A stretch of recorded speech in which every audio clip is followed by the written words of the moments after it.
Olha, Clarice Lispector, sem dúvida, uma das vozes mais, assim, enigmáticas da nossa literatura. E para a gente tentar entender um pouco desse universo, o melhor guia são as próprias palavras dela. Então é isso que a gente vai fazer.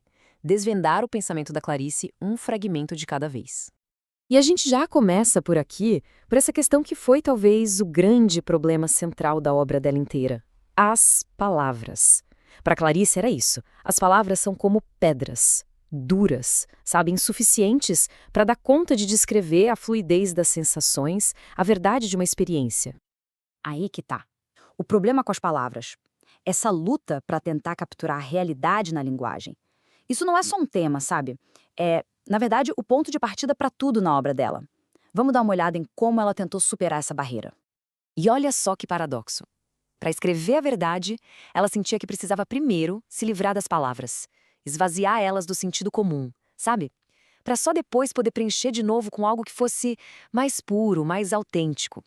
Para ela, escrever não era sobre criar frases bonitas ou floreios. Era sobre uma transmissão crua, direta, do que se sente. Era um ato de se expor de uma forma tão total que, nas palavras dela, chegava a ferir. Ok, então a gente chega na estranheza de ser eu. Nessa exploração de um eu que é instável, que é contraditório. Pensa comigo, se as palavras já falham para descrever o mundo, como é que elas dariam conta de definir algo tão complexo e que muda o tempo todo como identidade? Pois é, Olha só como ela se definia, através de opostos. Não era uma coisa ou outra, era a convivência constante das contradições. Uma uva sumarenta e também uma passa. O tátil e a abstração de si mesma.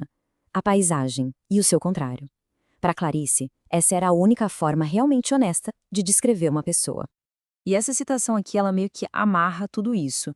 Porque, se a identidade muda a cada instante, se ela é feita de contradições, a sinceridade de um único momento seria uma mentira. Seria, nas palavras dela, uma tolice. E aí, de repente, ela vira essa investigação para quem está lendo. A pergunta força um confronto com a própria estranheza de existir, sabe? É um convite para questionar a base da identidade que, normalmente, a gente simplesmente aceita como garantida. E claro, quando se começa a questionar o eu tão a fundo, é inevitável. A gente acaba de frente com as maiores questões da existência: a vida, a morte e Deus.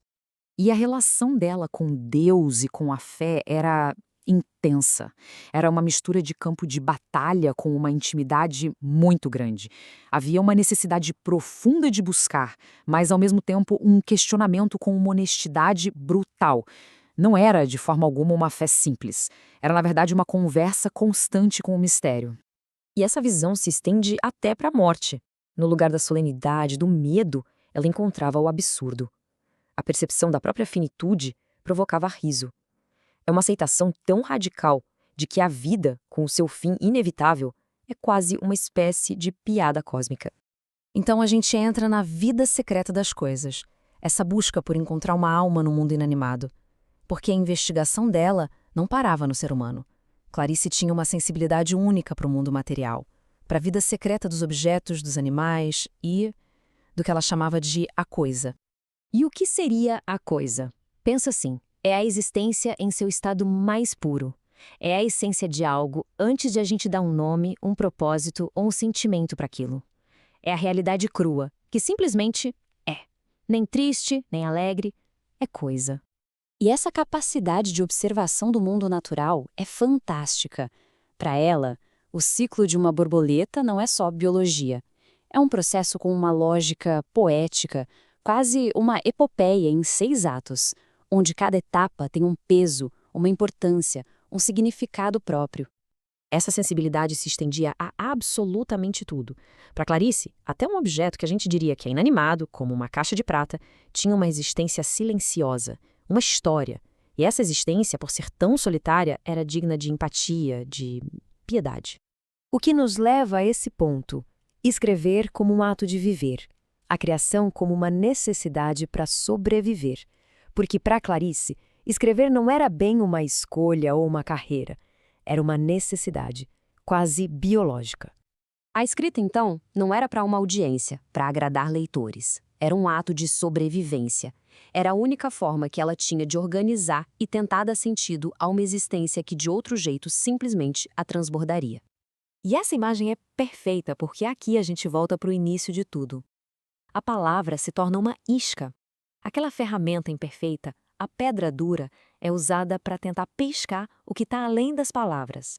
Aquela realidade profunda, silenciosa, que pulsa por baixo de tudo. E assim, ela deixa essa pergunta no ar. E isso não é só uma questão, né? É um desafio que, no fundo, resume todo o trabalho dela. É um convite para se pensar no poder da criação na própria vida como um ato de salvação.